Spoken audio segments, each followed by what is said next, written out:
मेडिस्टैंड। अपनी बीमारी को समझिए। ख़वातीन हज़रात, प्रोफेसर अज़ीज़ुर रहमान। आज टाइफाइड के ऊपर हमारी तीसरी वीडियो आ रही है।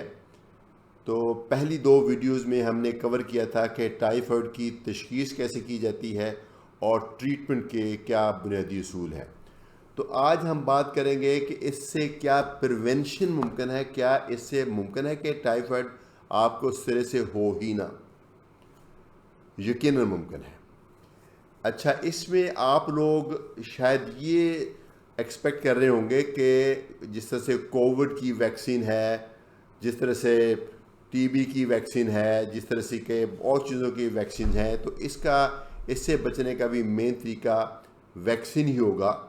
मेरे ख्याल से ऐसा नहीं है, अगरचे इसकी वैक्सीन है, अवेलेबल है, लेकिन इससे टाइफाइड से बचने का जो सबसे बेहतर तरीका है वो आपकी पर्सनल हाइजीन है।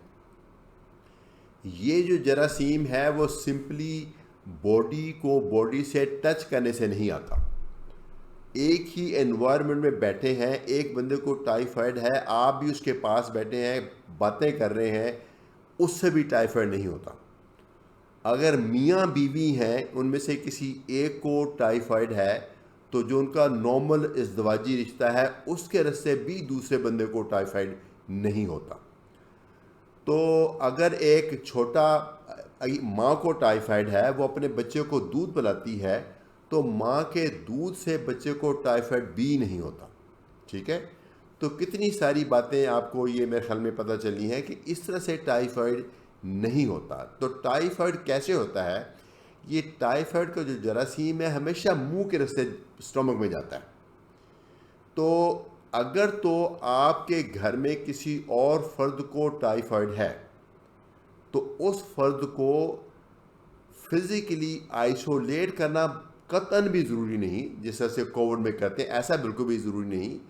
लेकिन उस शख्स पर यह फ़र्ज़ है कि वो अपनी जो पर्सनल हाइजीन है उसका बहुत ख्याल करे। जो मरीज़ होता है उसके पखाने में से ये निकलता है, थोड़ा सा पेशाब में से भी निकलता है, शायद थोड़ा सा बाकी बॉडी सिक्रीशन में से भी निकलता हो, थूक में से भी आता हो, लेकिन जो आम तौर पे जो इसका स्प्रेड करने का तरीका है वो पखाने के रास्ते आगे जाता है। तो पखाने के रास्ते कैसे जाता है? तो हम लोग जब अपना वॉशरूम यूज़ करते हैं, अगर हम वहाँ प्रॉपर केयर ना करें, उसके बाद अपने हाथ साफ ना करें, तो ये जरासीम जो है वो नाखूनों पे या उंगलियों पे लगे रह जाते हैं। ये देखें कि जो हाथ को साफ़ करने का तरीका, एक तो सिंपल जैसे देखने को हाथ साफ नज़र आते हैं, वो काफ़ी साफ नहीं है। टाइफाइड के लिए ज़रूरी है कि वो जरासीम ख़त्म हो, तो उसके लिए जो मरीज़ है वो अपने हाथ उस तरीके से वॉश करे जैसे हम लोग ऑपरेशन से पहले करते हैं, यानी अच्छी तरह साबुन मल के। कोई भी साबुन, कोई आपको मेडिकेटेड एंटीबायोटिक वाला साबुन नहीं चाहिए, कोई भी साबुन अच्छी तरह से हाथ मल के आप उससे 2-3 मिनट के लिए धोएं और उसके बाद टिशू से साफ़ कर लें तो ज़्यादा अच्छा है। तो उसके बाद वो ड्राई कर लें और उसके बाद आप खाना खाएं। खाना बेशक पकाएं, बेशक आप छोटे बच्चों को खिलाएं, कोई इशू नहीं है, आपके हाथ साफ़ हो गए। तो एक तो यह तरीका प्रिवेंशन का। दूसरा, बेशुमार लोग ऐसे हैं जिनको टाइफाइड हुआ था, वो टाइफाइड से ठीक हो चुके हैं, उनको कोई अलामत नहीं, कोई बुखार नहीं है, लेकिन उनके पखाने में अभी भी टाइफाइड का जरासीम निकल रहा है। तो अगरचे उस ऐसे बंदे को पहचानना मुश्किल है, लेकिन अगर कोई ऐसा शख्स कुक है, इसमें बड़ी हिस्ट्री है, ऐसी स्टोरीज है, हमें पता है कि जो किसी बंदे को तो था वो कुक था या थी, उसकी पर्सनल हाइजीन नहीं अच्छी थी, तो उसके हाथों को जरासीम लग के वो कुकिंग में हो गया। तो कुकिंग के बाद वो बाकी जिस मरीज़ ने खाना खाया उसके पेट के अंदर चला गया और उसको टाइफाइड हो गया। अगरचे हमारी जो खाना बनाने का तरीका है, जो हमारी सालन बनता है, हांडी बनती है, रोटी बनती है, वो इतनी हाई टेम्परेचर पे, उसमें तो ये जरासीम मर जाता है। लेकिन अगर हम वो कोई चीज़ खाएं जिसको प्रॉपर्ली पकाया नहीं जाता, जैसे सब्ज़ी है, कटी हुई सब्ज़ी, सलाद है, फल है, ड्रिंक्स जितने हैं, पानी है, जूस है, ख़ास तौर पे बाज़ार से अगर आप जूस पीते हैं या कोई ड्रिंक लेते हैं तो इन तमाम चीज़ों के अंदर ये जरासीम मुमकिन मौजूद हो। कई ऐसी चीज़ें जो कि ठंडी होती हैं, जैसे आइसक्रीम है, कुल्फ़ा है या फ्रोज़न योगर्ट है, उसके अंदर भी ये जरासीम हो सकता है। तो आप खाते वक्त इस चीज़ का ख्याल रखें कि खाना आपका सही साफ़ सुथरा हो। मैं आपको ये दोबारा बताना चाहूँगा कि ज़रूरी नहीं कि खाने को देखकर आप बता सकें कि इसके अंदर कुछ ख़राबी है। बज़ाहिर कई दफ़ा ऐसा भी होता है, खाना देखने को बिल्कुल सही लग रहा होता है, उसके अंदर कोई बुरी स्मेल नहीं, कोई उसका जायका भी बुरा नहीं, लेकिन उसके अंदर जरासीम होते हैं और वो अंदर जाके फिर पलते हैं और टाइफाइड करते हैं। तो खाने में एहतियात करें।